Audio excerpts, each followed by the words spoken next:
You're, You're you're- what up, B? what's good? We're back on cam. Blub Gang. Episode This is episode 5 now? Yeah. Damn, we're booming through this. Wow. Wow. Feels good. Facts. Gonna I look feel back like at good. there was a post I saw and it was like it was like high 90 something percentile of YouTube channels never make it past 25 videos. And then every day, 7 channels reach 1 million subscribers. Elite. Both interesting. Yeah. I mean, yeah, that I know we've kind of talked about it and we've talked about it a lot off air, but that Rogan podcast with Mr. Beast, like, just blew open my brain. Nothing new, but I think like I think there's something that happens as we get older where things you've heard your whole life click Hit different. for like hit different and they click for you in a way that's like resonates with you, and then it's like it becomes easier to start being that way, right? So the Mr. Sure. Beast thing, he was just like, yeah, like I started at 11 and for like 10 years all I did every single day was YouTube. And I feel now Facts. at an age, of course, 27, way older than 11, but still young, um like in a place now where like I have the like ability to do that, like maturity wise and also like life setup wise, like just to execute on like what I want, which is like making music and writing and podcasting, but Sure. like primarily music. Sure. I feel like to the point of things like clicking, I think like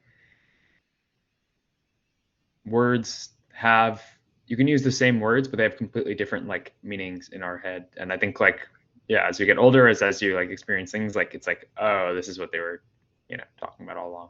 Mm. But yeah, I'm hyped to see the future of Taimur music. And of Blubhouse. Facts, Yeah. big facts. I told you Uh, that um well, you know that I'm starting a new job in like how many days now? 5 days. And I decided I'm going to treat myself by buying the Elite Ice Plunge, the Morosco Forge. I've been like emailing with the CEO just because it's a small company. It's easy to get in touch with yeah. them. I'm not elite. But yeah, I'm gonna like treat myself Are kind you trying of to swing a discount? right now by Will he talking swing you about a it. discount? Yeah. No, no, no. But like, will he swing you a discount or I did not so far, no. you should ask? I Just be don't, like, yo, what are the odds? Like, I don't know, some story. Be like, can you do it for 10% less? Like, yeah. I'll write up a review or mention it on podcast, like make a video. I don't know, some shit. Like, Hmm. probably could be Yeah. worth it, but I, I don't know what their I'll margins think are. about it. I mean, he could just say no. That's like the worst case, right? Yeah, whatever. Um, and then yeah, like kind of like how you went to Japan after your when you got the offer from your current job, and I think just sort of treated yourself to that experience and like chalked it up to just that. And yeah, I've Sure. been dreaming about getting this for a really long time, so I'm pretty stoked. Now, I Yeah, wanted that's to gonna be ask fun. you, you when you started working at the current job you're at, you had like about a year, a little bit over a year of experience, more like give or take a couple months at your first job. And now the job I'm jumping into is kind of like similar circumstances. Been at City for 14 months, um, 14 months and a week to the day from start to leaving it. So I wanted to ask you, what was your learning curve like at the new job, and what is like a range of sort of experiences that I can expect to have, or sort of like, yeah, just what can I Sure. expect? I think the first thing is like there's two big factors. One is like the size company and experiences and responsibilities and like what exactly working on for that year was like very different due to the nature of whatever the two different jobs. So I think that like Hmm. plays a role. But I also think the other main factor is yeah, I think it's so team slash company specific of where you're going. I know you mentioned like the team you're going to. Was it a new team? Is that correct or no? Or Yeah, I like they were believe, like, yeah, it's 3 months, 3 to 4 months old. yeah, yeah. So I think there's like two paths it could really go down. I think it could either be like they want you to hit the ground running and start like shipping things, or it could be like, okay, we're like just in the beginning phase of this team. We're like building things out and we're at this like very like high level phase of like how are we going to architect things, how are things going to go. If it's the first one, I think the learning curve is going to be extremely steep, but manageable and like just a product of like time and effort into it. The second, I think, will be a much easier, like much more manageable ramp up, and yeah, will probably be more interesting in my opinion. Hmm. Um, just because you'll be talking about high level architectures and like you'll end up like working on the things that you're like planning out now, which is always a lot of fun to see something like come to life like that. Hmm. Um, but yeah, I don't know. I think you'll see. It's really going to depend. Regardless, I think there's going to be a learning curve that'll be steep, but all of software engineering is like learning to learn and learning new things on the fly, Hmm. and that's just the nature of the job. And I think that's what makes it like stimulating. So another parallel is that you work on a payments team and I am joining a payments team. Now, Mm-hmm. what is, I mean, like, one, like, what is your sense of how similar that could be, regardless of the difference in industry? Two, what are some, yeah, what comes to mind about like things you've learned, maybe not like engineering specific, but just like as it applies to how businesses run or something like that about working on the payments team, if anything comes to mind at all, or like what, a third thing is like, what is a question that I'm not asking that you think is a good question to ask about payments?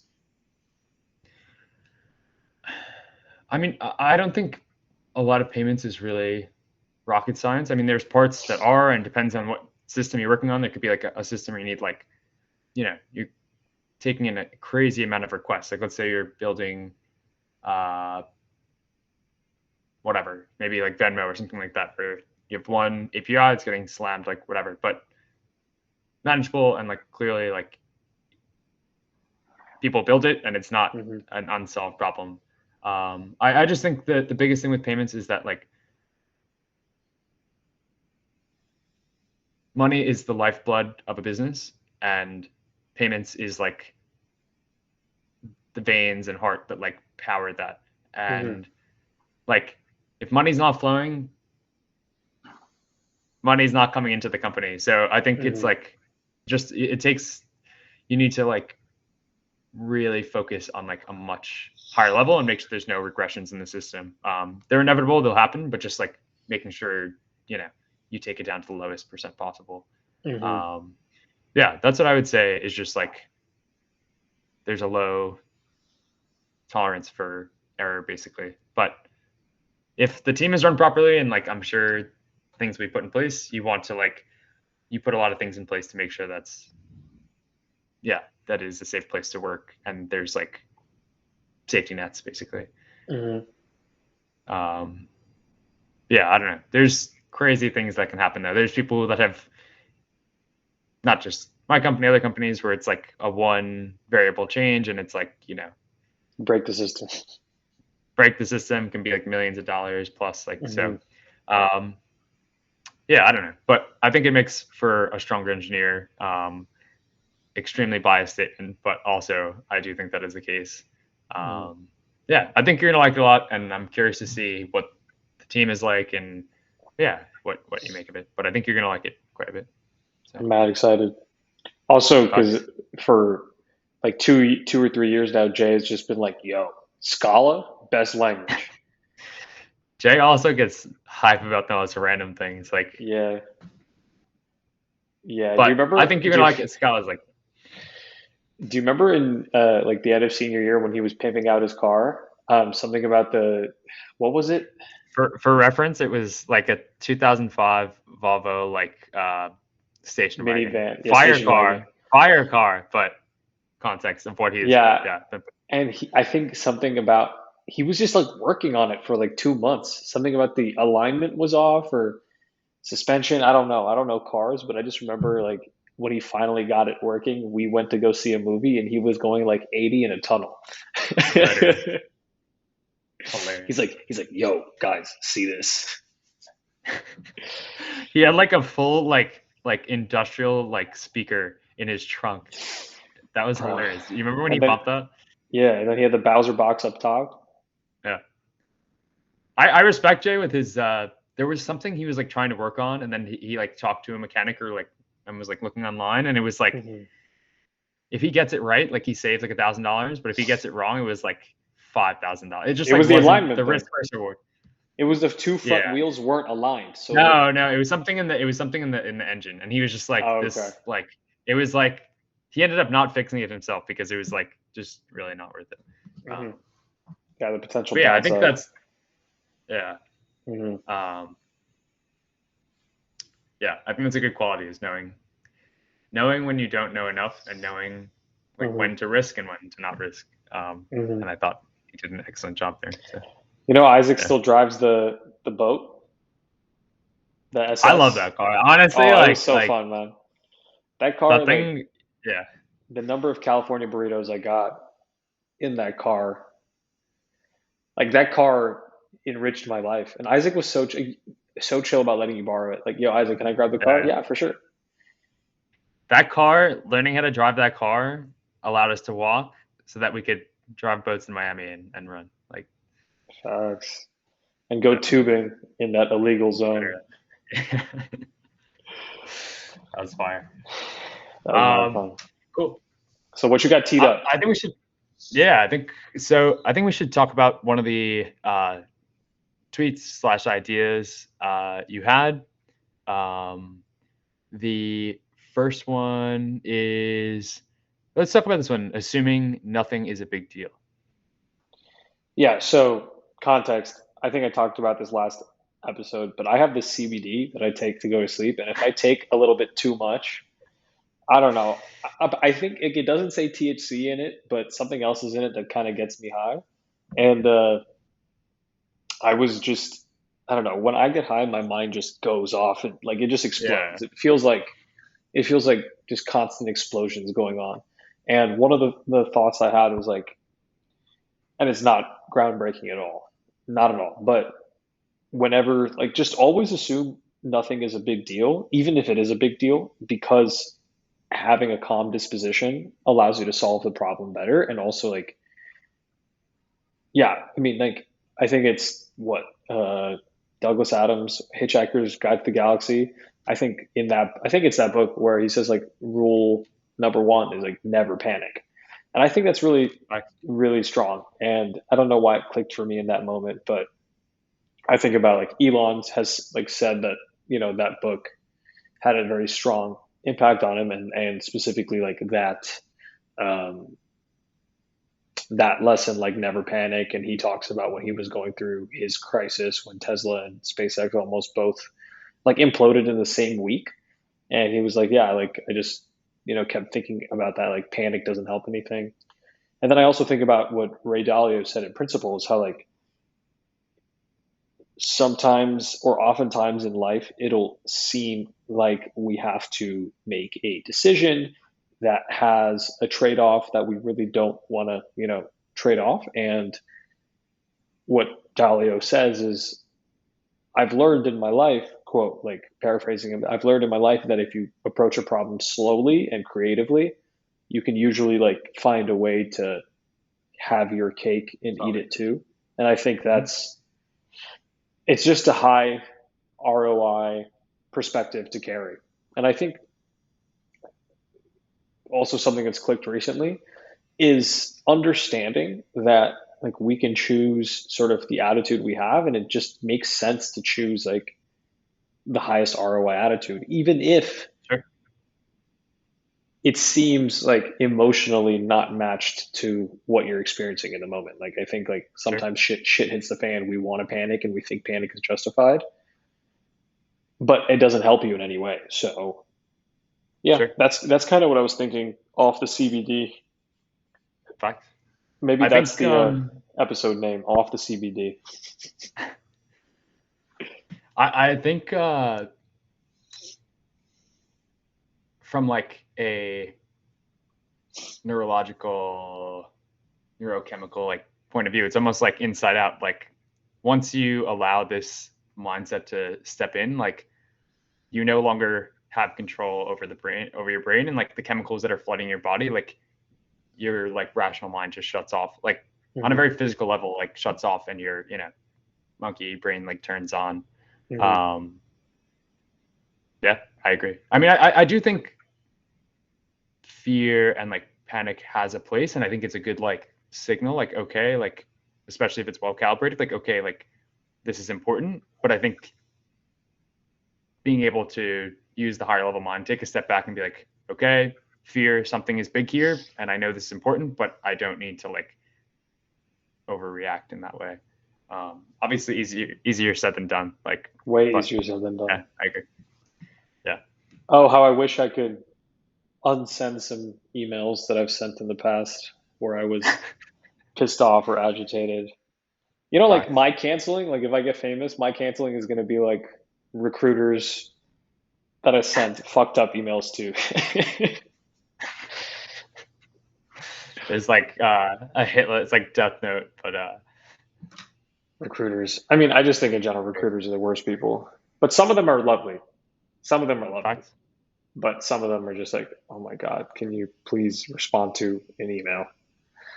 I wonder what the incentive structure, what a better aligned incentive structure is, because clearly there's like a high demand for hiring people, but then Hmm. yeah, it can be very frustrating at times. So I wonder what a better, like, not optimizing just for hires, but like the hire, like making sure every potential hire slash hire has like a great experience. Hmm. Um, I think that would go a long way. Like I know like companies that like are very responsive and things, like I don't know. It's Hmm. always, even if you work there, it's great. If you don't work there, it's like you have a very positive view. You'll either apply there in the future or like Hmm. recommend people to it. So it Yeah. probably has a really high like marketing ROI value to it.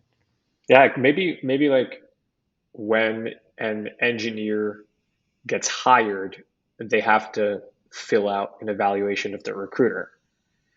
Um, Facts. the thing is, it's hard to, I was going to say, like, oh, you don't want that person to know what you thought about them. So maybe you'd randomize it or rather make it anonymous. But, you know, if they only hire two people a year, you know, or something like that. Do Sure, recruiters have sure. quotas? I think some do, some don't. I think it really depends company to company. I'm sure Hmm. certain bigger companies, it's definitely like, we need an ass in a seat. Like you gotta, Hmm. make that happen. I don't know. And I think that's probably why it's also frustrating. Like we don't know the full extent of the pressures they're under, but Hmm. um, yeah, I don't know. Yeah. And it's also probably not company on a company basis. Like you can still get bad recruiters or, Hmm. things come up in people's lives, but yeah. Um, it's interesting too when things flip, when it goes from like who is the salesman in the interaction. Like early on it's like the employee, and then later on it's the recruiter, at least Hmm. in tech, or once you have like desirable Yeah. skills. Like Experience and it's skills. interesting when it flips. um Do you get hit up a ton? Like a ton? yeah, yeah, I think any person with experience and at any reputable company, it's like it's probably 5 to 7 messages a week, and I'm sure that's probably on the like there's probably people that get a lot more. Hmm. But yeah, it's nuts. Um, Yeah. yeah, I just forgot what I was going to say. It'll come back to me. facts. But yeah, I think keeping a cool head, I think, goes a long way. Not news, but I think, like you said, it sometimes things just click a little different. Hmm. Yeah. I love that. Have you ever heard that like quote, or it's like some story or whatever, and it's like you have two wolves in your head, like whichever one you feed Dude, my is gonna girlfriend live. was Like talking about this like an hour ago. We were walking in the really? park and she was talking about that. Yeah. Yeah, yeah. I love like I think about that like it lives rent free in my head for like I've Hmm. granted it free rent in my head. I think Hmm. it's a really useful and interesting. Like I find myself thinking about it often whenever I'm feeling down. Like what is really Hmm. gonna be the benefit? What's beneficial of having a negative mindset in this place? So I cut you off a little bit. Do you want to like give like explain what it actually is, the context, just for listeners? Yeah, I mean, I don't know if I'll have the perfect summary, but basically, it's like in your head you have two wolves, and one is like the negative wolf, and one is the positive wolf. Whichever one you don't feed will die. And I think it's just Mm, like I found personally, like I'm sure it's on a once again on a physical level, like your brain changes in line with that. Like if you're constantly like only having positive thoughts, like the the circuitry for negative thoughts is probably not going to be as strong and probably will degrade over time. So, mhm. um, yeah, I think there's real value to it. Yeah, I think If you so want to too. follow up on that, like, I mean, yeah, I think I am when I was younger. I mean, still, like, just was more prone to feeding and latching onto the negative. It was never like lashed outwards, but it was always like inward, like very cynical, very pessimistic about like, oh, this is not going to work out. And I think, I mean, I still have those qualities, but um, something I learned sort of very viscerally experienced was in Santa Cruz when we had that acid experience where something that was really interesting, and I speak about it in this metaphor, is that like I think a lot of people are afraid of psychedelics, rightfully so, because you hear horror stories about like losing your mind and blah blah blah, and like going into really negative, dark places where you could have a bad trip. Something I saw on that trip was um, I like got a sense, like a thought would arise, and maybe it was like every hundredth thought. I don't know. It's hard to quantify, but a thought would arise, and I felt like, okay, this is like a staircase leading downwards, and yeah, the thought is just like the door, and I can choose to not open this door right now and not walk like down this right. staircase. It's something that kept coming to mind. Was like, you know, I think on psychologically, like things that come up that either negative or positive carry with them like a sense of like importance. And I think with the negative thoughts and actually the positive ones too, because it's easy to like become manic and elated about shit and sort of like Sure. lose sight of reality also. Something that I was telling myself repeatedly on that trip and it's carried over in life is like, if this is true, if this is important, this meaning the thought that's arising, I can think about it later. And something about just being able to punt it to where, I'm The not on good shit acid. sticks. The good shit sticks. That Exactly. exactly. Yeah. It's exactly what that is. Yeah. So to come back to the wolf thing, like I think I think about it in terms of like a negative thought arises, and it's like, can I stop myself from walking down that sort of staircase? And sometimes you can't. Like emotions are so powerful. Sometimes you make it to Sure. fucking, basement level 10. Sure. Um, but sometimes you can catch yourself, and I think you could I think train that yourself to. you hop on that 7 train from Yeah, Hudson Yards, facts. or the F on yeah, Yeah, the F on the island, go man. That thing deep, is bro. dumb underground. But dude, that's like when you're like in you've hit rock bottom. Like you're That below ass. rock bottom. You go I on that mean, that F train. the F train is basically rock bottom, so Literally. apt metaphor. Yeah. Uh, no, I agree. Yeah, I found that with that trip as well, it was like very real that it became very clear to me that like similar to the door thing, I viewed it as like a hole, like a rabbit hole, and like Mhm. with acid, it's just like adding like you can go in any direction, but you just have like a jetpack on instead of like your normal leg. So like you can go just Facts. so deep down any hole, but like and you'll go at like rocket speed, but you can also like completely pivot in another direction instantly. But Hmm. like if you only choose to go down like positive holes and avoid the negative ones, like you don't spiral. So Hmm.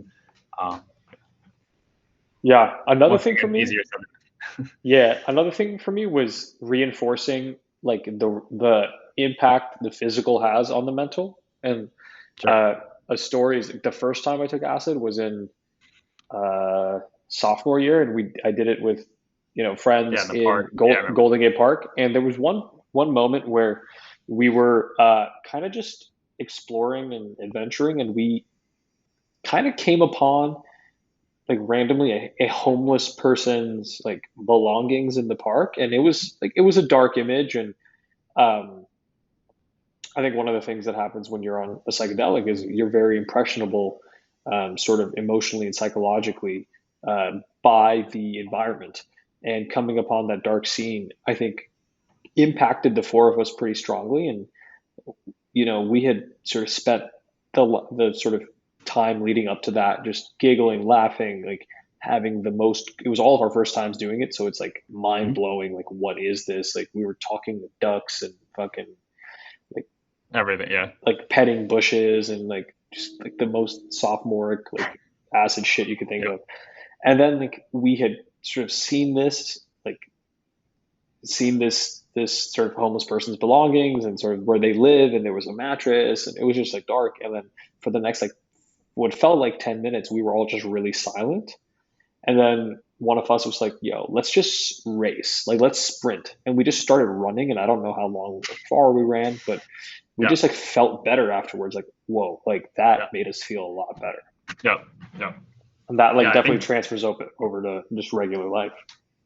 I agree. I think it just happens on like a smaller, less expedited scale, like but 100%. Until Um, you go into the cold water. That shit is like in seconds. You're like, whoa, I'm feeling way. I'm telling you, you're gonna try I it. know, I know, You're I gonna know. try I it, mean, Kyle. I know. I feel like the cold showers, winter cold showers, like Oh, barely skim the surface. But I think, yeah, give an insight to that. nah. New York winter cold showers could take you deep. Like Yeah, those things are like religious wrong. experiences. They're so. But yeah, the plunge is a different level altogether. But I think the thing about the plunge is that it's not localized on a certain part of your body, so it's like your whole body is experiencing it at the same Sure. time, Yeah, bro. But it feels really good. yeah. I converted my girlfriend. She's into it now. Has she The tried it? Wim At Hof that shit. place? Yeah, yeah. So there's this spot in there's this guy Donato. He runs something called Miami Ice Club, and it's down the street from where we live. And for my birthday, my mom like I didn't know about it. She found it online and like bought me like an intro course or whatever. Um, They and I've have been ice doing plunges this. there, like a bunch of ice plunges. They have two chest freezers. Um, I told you there's gonna be some head that has it. Like, mhm. And he's actually trained with Wim. So he's like a gotcha. legit like instructor of the Wim Hof method. So you show up and you do breathing exercises for like 20 minutes and he guides you through it. And then you go to the plunge. And of course, I've been doing this for a long time, but my girlfriend, it took a while for me to convince her, like, no, this is like something you should try. And then like now, like every night we're doing breathing exercises and she always says like, wow, I feel like you taught me a superpower. And then Yeah, yeah. the cold, once you get past that initial shock of like, fuck, it's so cold, I need to get out, and like you relax your body, you breathe, your heart rate slows down. It is the most like Peaceful. bl- Yeah, peaceful, blissful like silence you've ever felt internally. Like on the yeah, yeah. level of like the Vipassana retreat, Deep but in meditation. like Yeah, in 3 minutes. It's yeah, crazy. It feels like a cheat code. yeah. Um, has two questions. One, how much is like a session, and two, like Edie's gone to the like done the ice one. Um, yeah, so a session is I think if you want to, so they have different membership tiers. So if you're like you've never done it before, you can buy an introductory class, introductory pass, which is allows you to go to two intro classes, and that costs $50 a head. So like two sessions for $50, and then if you want to become, I think after that one session costs $30, but if you want to do a month, it's $150 for membership, and it's three classes a week. So figure like Okay. 12 classes for $150. So I don't know the math on that off the top of my head, but it like works out pretty well. But Yeah, it's pretty cheap, man. I will Did you say sign the up? no, um, You should I just ask might him if you can use the ice plunge. Just be like, yo, I already maybe asked like I'll him. come after hours. Yeah, I already asked him. He's like, nah. okay. Um, yeah, because I think like he rents the space from some thing, and I think he Whatever. only has like those 3 days are the only days like he's allowed to use the space. I don't know if that's actually true or not, but yeah, he says like we don't allow for unsupervised use of the Plunges. plunges. Yeah, Okay. which is fine. I will say though, doing breathing exercises for me in a group of people way stronger. I don't know why. He's elite. Yeah. as long as they don't have the flu. GG. L. Yeah, that flu was brolic. So another topic is something I came across, and it was basically not rushing through when you don't understand something. So like Hmm. oftentimes we'll be reading a book or consuming something or listening to someone, and we like think we understand what they're saying, but we really don't. And I think like learning to teach, and like I think it helps like break that apart and realize like, okay, like you actually don't understand this. And Naval actually talked about this about like Gödel Escher Bach, and he was like, yeah, I knew it was going on, but then like I really had no clue what was going on. And then everyone he talked to also was like, oh yeah, it was great, but then it was like, yeah, I had no clue what was going on. And like there's so many times this happens to us where we think we know, but we just keep pushing through because it's like important. And in reality, we should take a big step back. And I've definitely felt myself do that before. And obviously, there are times when it comes and bites you. But Yeah. yeah, what's your experience with that?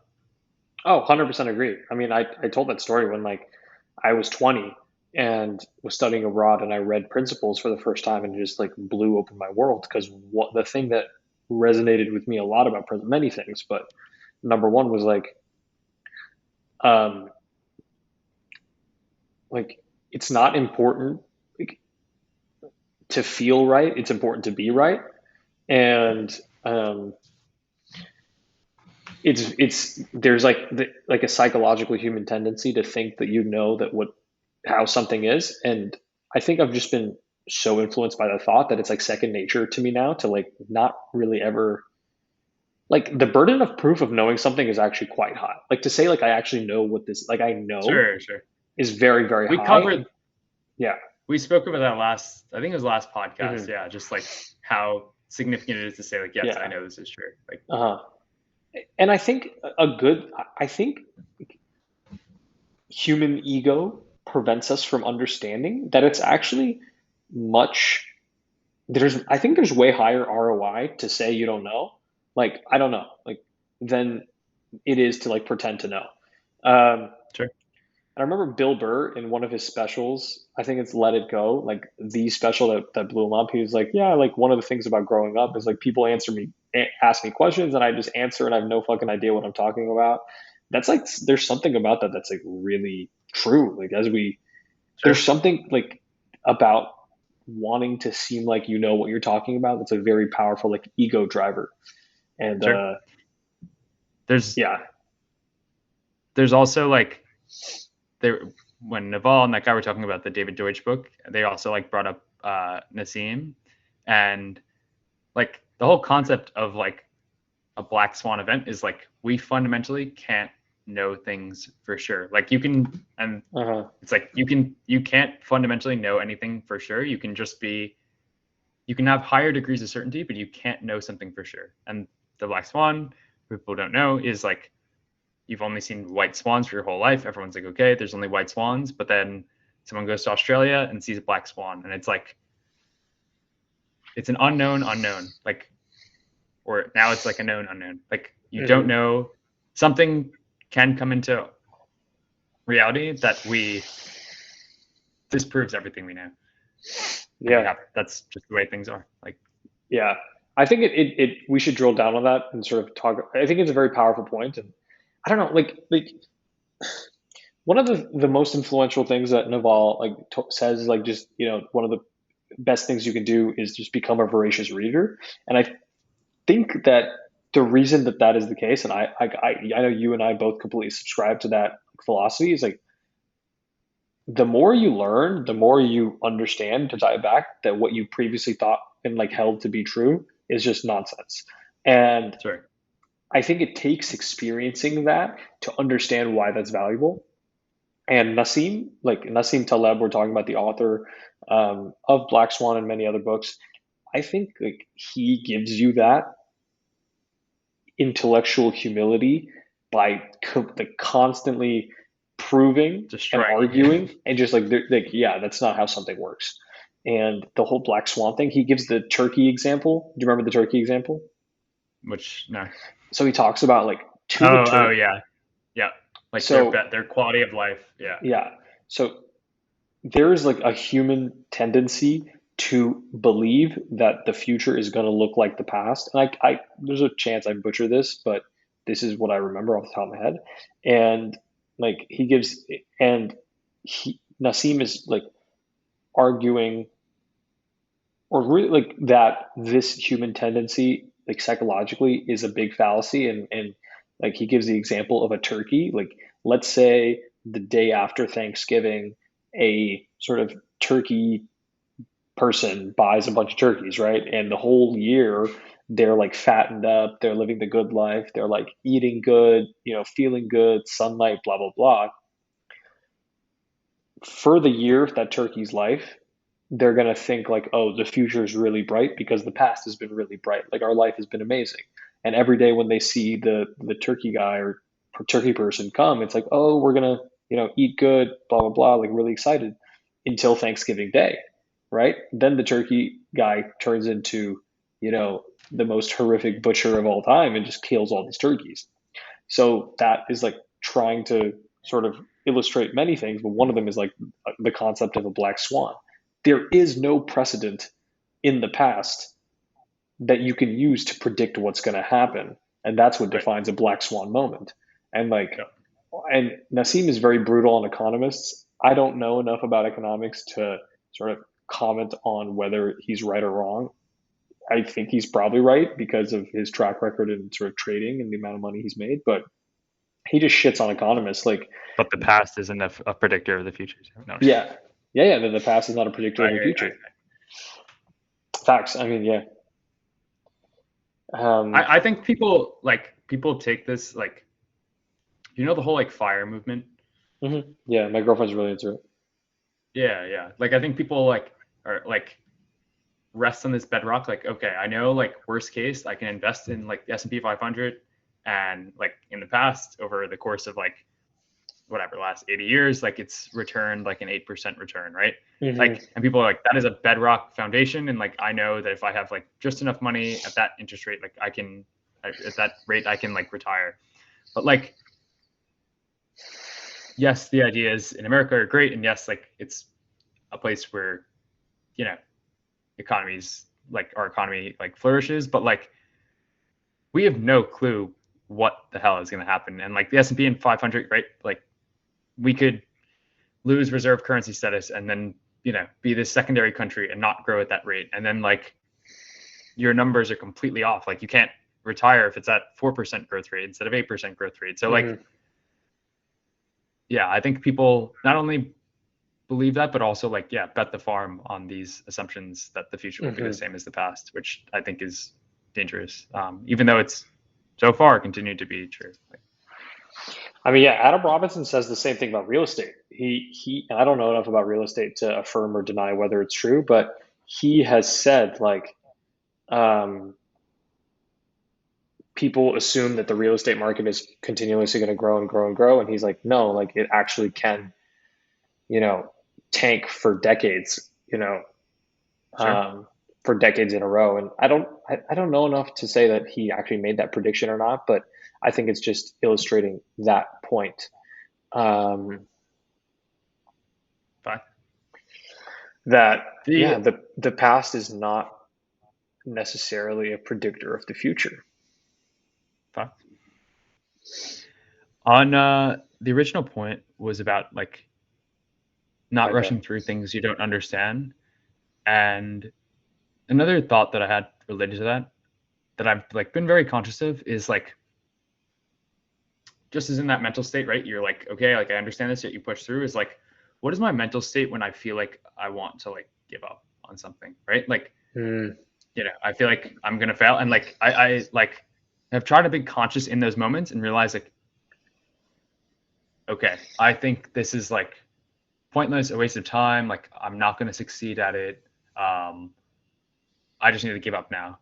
But like being conscious of that and being like, okay, your brain wants to quit now, but taking a step back and being like, is that realistically like the right thing to do at the moment? And like this is like larger things, but also like as something as stupid as like Wordle, right? mm, Like, oh, this word, I don't know what this word is. I'm just gonna like, And then I take and like in my head, and it all happens in like a fraction of a second. I'll be like, no, that's stupid. Like you'll probably find this out, and like every time you end up like finding it out. So Hmm. yeah, I don't know, just being conscious and like trying to understand a mental state of like giving up or quitting. I think I don't know. What are your thoughts on I think about like Alan Watts and Krishnamurti, like people whose writings I used to read a lot when I was like 19 or 20. It had a really good impact on me. And Alan Watts has this amazing book called The Wisdom of Insecurity. Um, One time I gifted it to someone, not understanding like the way he uses the word insecurity in that that? book is not how we think of insecurity day to day. It's not like, oh, like I look like shit or like I'm not good enough. That's not really what it is. He meant like more like uh, feeling like uneasy with life in general, and like meaning not feeling secure. And I guess it's the same thing. But one time I gifted it to a friend Yeah, at a Secret Santa, and I just was like, I was 19 or like didn't realize that like how that person was gonna like receive it. And it wasn't like a really good friend. It was like someone that I was just sure. like friends with kind of. And Like a backhand. everyone was like, dude, like, do you think he's insecure? And I was like, oh, like, no, that's not what I mean. Anyway, so yeah, in this book, he just talks about and this again is nothing mind blowing, but when I was 19, it was like, whoa, like the human mind psychologically like seeks for sort of shelter from the storm in a sense of security. And I think that like giving up thing is when you're feeling like you're not good at something or something's too hard, and it like just hurts your ego because you feel like, oh, I'm not secure in this. And then we're like analyzing that and sort of making a value judgment about ourselves. And Sure. I think that's like the I whole imposter syndrome thing, right? I think it's even. I wonder if it could. I have no clue, but I wonder if it could be tied to like the brain's wiring to like preserve energy. Like it 100%. triggers like, oh, this isn't, and like whatever floods the brain with Hmm. yeah, or yeah. What do you think? I remember And a I'm sorry, I tweet. could. I remember a tweet from Huberman a couple weeks ago, or he retweeted someone. I don't. I could probably find it if I look through my DMs, but it was something like learning is one of the two most like cognitively taxing um, Activities. activities, and that's it's actually like neurologically hard to learn something, and that's why like people do feel really tired after they've been struggling with something cognitively for a while or physically or blah blah blah. The sort of neurological circuits underlying like effort um, just Yeah, demand I a lot of think the energy. brain the brain's like I think it's like 10% of our body weight, and it's like 25% of our energy or something higher. It's something nuts. Like it Hmm. disproportionately uses up like a ton of our energy. It might even be like 40%, something nuts. Yeah, But yeah, I do think like to tie it back, it is really important to not rush into like learning something and to like take the time that it takes. facts. So here you have what model of life priorities revealed preface. Yeah, I think those are one of those CBD thoughts. I have to actually like look at the. Um, I sent it to the email. Yeah, yeah. Oh, We could cover it next episode too, or we'll come yeah, I don't back to really it later. remember what that There's was. That the was a next one. a 3 a.m. thought. Yeah, when the CBD is talking and the Bruh. facts. Um, this one I thought was I personally I think the most interesting tweet I've read in the last few weeks, or like I don't know, just an important way to think about things. So this guy was talking about who's in the scope of politicians, but I think it's also applies more broadly. Is like, are you a representative or a trustee? Are you doing what the people want? So like the people say we want these things, you are the person that enacts them, Hmm. or are you the person that looks out in their best interest? So someone saying like, "Oh, we want to eat candy all day," and then the person who is the trustee is like, "Yeah, we know you want that, but that's not the case. You can only have candy like 10% of the time." So like, I think both those are like a very interesting way to think about leadership and government, and like, yeah, like knowing when you are I guess like the shepherd versus like uh I don't know, the person voting on behalf of other people. I can't think of a great metaphor on the spot, but Hmm. yeah. What are your thoughts on that? So just to make sure I don't know if I got it. So like you can either be a trustee or a representative, and a representative is someone who like doesn't necessarily try to mold what the idea is, and then a trustee is someone who's like thinking about the idea at a higher level. Is that it? Or did I I miss think it's that? just like where I think it's like where are your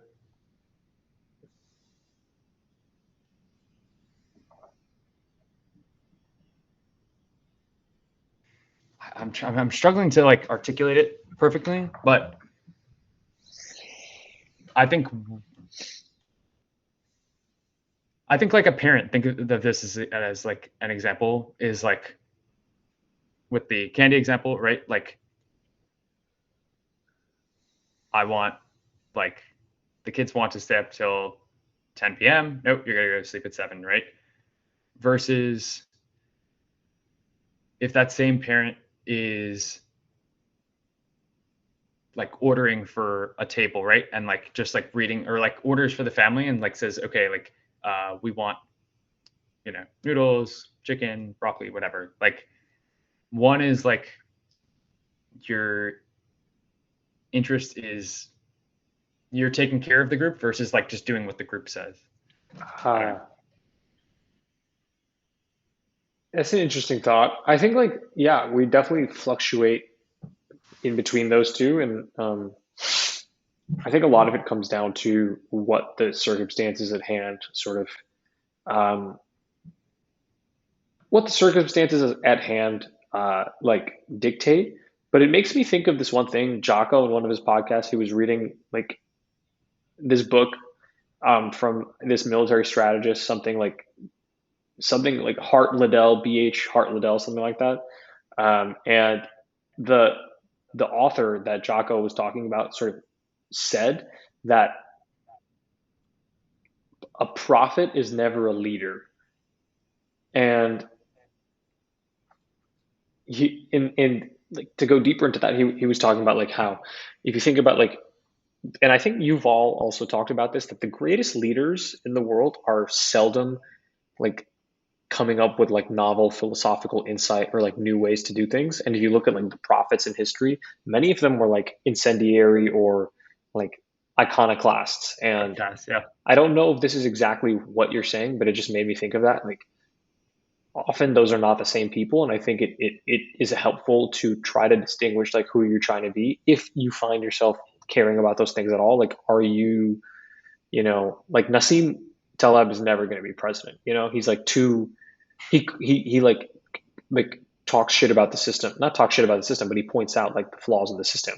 Whereas like someone like Jocko, just an example, um, plays within the like confines of the game and he does offer like tremendous philosophical insight as well, but never in a way that like negatively Yeah. impacts his like playability, like how well he can play the game. And so I think it's like the prophet versus the leader, and both are important, right? Like prophets sort of give us, and I'm not talking just religiously either. I'm just talking about like thought leaders, like who give Sure. us like new ways to see the world that are powerful. Whereas like leaders will take us and organize us and sort of get us towards a goal, but often can't be, extremely, or I don't know about can't, but like the best ones I think are not the ones who are sort of, yeah, like criticizing the game, you know? I think what do you think of like a counterexample like an MLK? Like He got popped. yeah, I know. But like He got that was a popped. result of like yeah, but that was like a result of like he was leading a massive movement and like Yeah. was a visionary and like I don't know, a mix of both. Like I feel like oftentimes they are separated, but I feel like the most iconic people often are like a blend of the two. Like Yeah. But the thing is, like, he, yeah, he probably, like fell short of his ultimate goal because he got popped. And I'm not saying that like I think it is that sort of profit status that makes you more susceptible to shit like that, you know? Like Sure, I'm sure, thinking of like Socrates, right? Or like even Jesus, like were both sort of they were killed sure. because their ideas and they did amass a following in their lifetime, but you know, I think maybe the prophets shine bright, but they sort of don't shine for very long. At least Sure. while they're alive, their Your ideas obviously ideas, propagate. yeah, Yeah. live on. Yeah, yeah. Fact.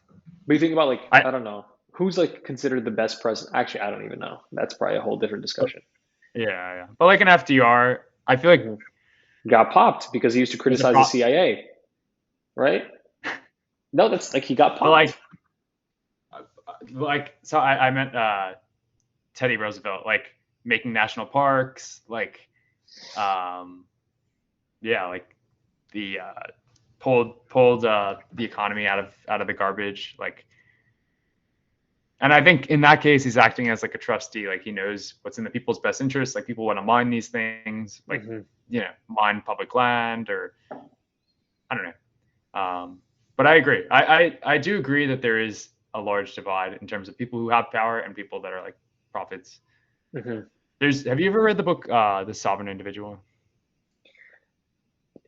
I started it. I think it was not the right time, but I made it like probably like 30% of the way through. There's a part in the end where the guy was talking about that like the next like thought leader, the next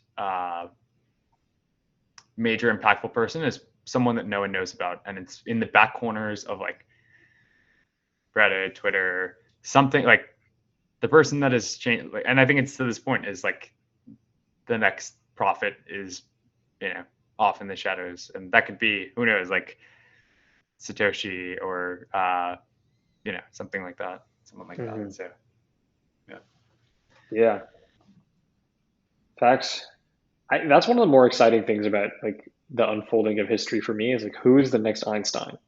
Like who are we going to be alive when the next like major physics breakthrough happens? Um, that is like I world feel like we're shattering. I feel like we're in the presence of like an industrial titan. Like I think Elon is like Oh, on Elon's that king. level of like Henry Ford. Like, but I think I don't know in terms of physics. Like maybe what's his name? Wolfram, Wolfram. Yeah, like who maybe. knows? Who It knows? might Time will tell. only with time. Yeah, exactly. Yeah. Yeah, Dude, I've been reading The Three Body Problem. You've heard of this book, right? I've heard of it, but I haven't read it. Bro, it is so fucking good. It is Who's it by? it's a Chinese author whose name I'm gonna butcher, so I'm not even gonna try. But it's translated from Chinese and it's this like very high level science fiction that isn't like other like I haven't been the biggest science Oh yes, fiction yeah, I haven't I been the have biggest I science remember fiction fan in my life because I'm not into like the Lord words and shit. Zolpakar or like the weird shit. Weird to me, not weird to everyone. I mean, I love fantasy, so it's pretty weird too. Okay, but this is Um, like one of the bibles of sci-fi. Like, but it's like it's very physicsy, and it just for someone like me who is a physics nerd, it's so good. I'm like 200 pages in, and I started yesterday, so I've just been yeah, reading yeah, it nonstop. cranking It's through it. so good. Yeah, And they're making a Netflix show out of it, but it's just making me. So one of the things I was thinking last night is like I don't know, like this is it's definitely a high thought, but because I got wavy off the CBD last night again, and I was just thinking like one of the most important things in life, my fundamental conviction, like if I would like my number one principle in 27 years, which is not that much, but what I'm convinced of is true, is that the most important thing to optimize for me and potentially for other people, but for myself is like like clarity of mind. And I think of it as that like, was this was like with the Naval in yeah, that space he had. That was fire. Yeah. facts. And the reason I think this is like I think like the mind when clear is a very sensitive object. Like, and I don't mean sensitive as in like when you fucking someone insults you and you can't get over it, like, or like you were very strongly affected by that. What I mean is sensitive in the sense of like a scientific tool of measurement, like you're able to sort of detect the smallest Receive. nuances and receive things, and that's like what happens on acid, right? But I was thinking this last night is like I think it's very important to optimize for that sensitivity because we will like go through life and experiences, things we sort of see, hear, read will like to the degree like they will the things that are meant to resonate with us will resonate louder and louder to the degree to which we are more sensitive. And I think it's very important as a person looking to like live a meaningful and fulfilling life to like make sure you can be as sensitive as possible. Because last night I was reading this amazing book, and I'm thinking like I'm lucky to have grown up when I did because I wasn't on social media all the time and sort of doing all these Mhm. things that like dull our sensitivity and our attention span and all these things. And like found as a kid, like I like science. I found as a kid, like I like music. And um, I do think that it's possible that if I was growing up now, my sort of sensory experience would be so overloaded by Sure, technology you and wouldn't shit know what. that maybe certain things that and maybe other things would resonate me within like the technological sort of sphere. But yeah, I Sure, think like it's important to be a good receiver of like train your mind to be able to receive very sensitive information like all the time. sure. And so yeah, I that think that book made me think about it because it's like very physicsy, and that's the shit I loved when I was in high school and middle school. facts. No, I think that's a really interesting point of like I think people are able to find their own identity a lot more when they're not bombarded with like I don't know, like when you're at school, right? Like growing up, your personality is like shaped by people around you, right? People like you get rewarded for liking certain things, just like you know, not as liked for doing other things. But I think that's taken to like it's like orders of magnitude higher now, just with like everything that's online. You're just like bombarded with like what you should support, what you should like, and like yeah, I definitely agree. Like stepping back from it and being sensitive to it is important. Um, yeah, it made me think of there's in this podcast I was listening to, they were talking about how in China basically they have like their version of TikTok, but like Hmm. the only thing that gets promoted really is like people building stuff, people like learning new things, like and like they kind of hack the system of like okay, like if we're gonna if social media is gonna influence who you are, we're gonna like completely just like throw the scale in one direction and like you know I don't know. Social media is a form of like brainwashing. I feel like at least like brainwash in a positive way. Hmm. Yeah, dude. Yesterday I was thinking about that. I think we listened to the same podcast where that came from. But yesterday I was thinking about that, and I was walking through the park right next to the building where I live, and there was just like dad with her daughter, his daughter, and she was probably like 8, like ballpark, and like is just like as she's walking and talking, almost compulsively like doing the TikTok dances, you know? And Yeah, yeah. something about it, like maybe I'm stupid, but something It's like about it I found eerie. to it was like eerie. It was like disturbing. Like this, Yeah. like the sense I got was like Black this is Mirror. programmed into this person. Like they don't Mhm. like maybe it's not that dark. Maybe that girl is like a dancer and really fucking loves dance. I don't know, but it was just I've seen that a lot of times where like kids will be like on the fucking But it's not even MTA. kids, bro. It's everyone. Like we're Yeah, it's all of like us. it's all of us. Like think about the things we support, the things we do, like are Hmm. so influenced by like what we consume and yeah. But Facts. that's like Well, it's scary. It's obviously scarier when you see it with like a kid. But yeah. I wonder like when I have kids, like how am I gonna balance that fucking like it's like handicapping a kid to not have them be part of the technological world, but sure, at the same time, like it's so fucking bad for their brains. Like sure. how do you navigate that? That's so challenging. I feel like we're gonna find out in however many years how much damage and like how Mm, impactful a lot of these things are. Because I think it's one hmm. of like we don't know, and now like Yeah. we're obviously seeing the results of it, but we're kind of there's not really like I feel like hard or like generally accepted science around like what Hmm. damage is doing. Um, yeah. All right, B, we're coming up on an hour. Facts. An Let's hour. Yeah.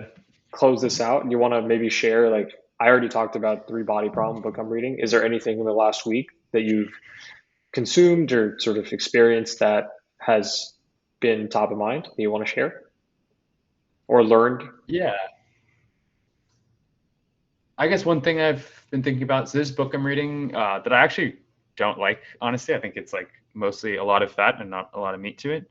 But I have found to be interesting is the Book of Joy, and it's like the Dalai Lama and what's his name, Tutu, Desmond Tutu. Desmond Tutu. Yeah, are it's like them meeting, and it's just like basically like a reporter like talking about their experiences meeting and like him being like in the middle of all that. And one thing that stuck with me is they're talking about how when either of them like meet someone, they almost meet someone like how a mother meets their child, basically. Like they like Hmm. grab their hand, they like massage the hand, and like they're like very close, and their focus is just like 100% on that person. Um, and I don't know. I've just been thinking about that a lot, about how like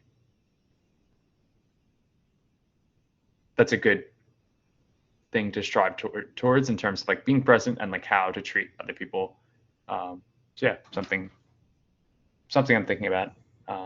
And yeah, the other thing that I really liked was there's this post talking about how Stripe interviews their engineers, and I really liked it a lot because I thought it was probably the most practical and like yeah, just the most practical way of I think evaluating and interviewing an engineer.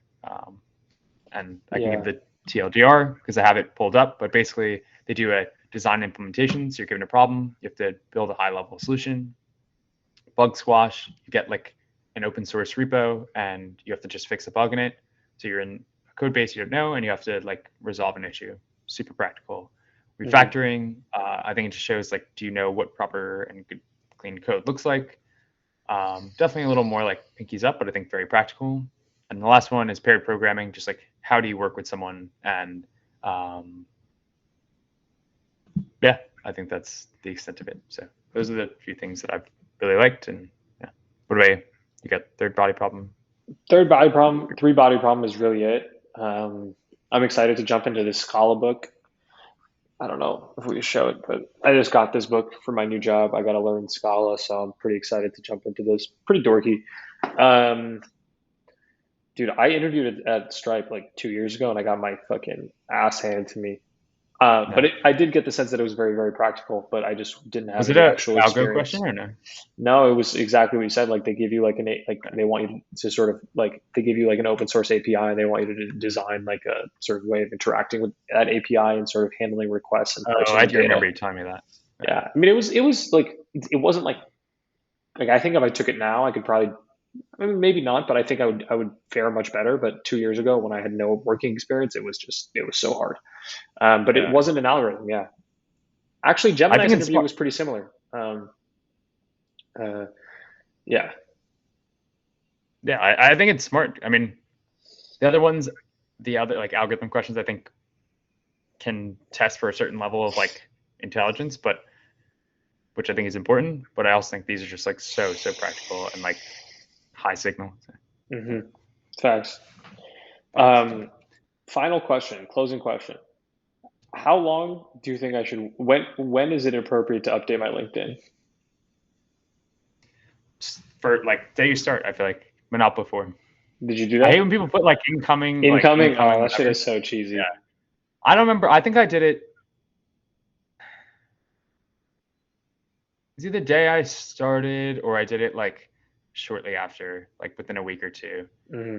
Um, the real question is with a promo or yeah, a job title update, do you on LinkedIn do the blast out to like it goes out to your network, or do you keep it on the hush? I I don't keep it think on the there's a right hush. answer. I just think it's Hush. interesting. I just think it's an interesting. Uh, yeah, I think it's interesting. I go with the hush method as well. I just Yeah, I find it think interesting. I people don't who think. people who post live updates on LinkedIn are the worst types of people. I don't give a fuck. I'm dying on that sword. Those people are whack. Facts. Facts. That's the podcast title. Don't post updates on Later. LinkedIn. Later. Cool. All right, B. Well, pleasure as always, and thank you everyone for listening in. And yeah, we'll have some more updates next week, and we'll have some more interesting content for you. So Facts. Peace. yeah, peace, much love. Much love.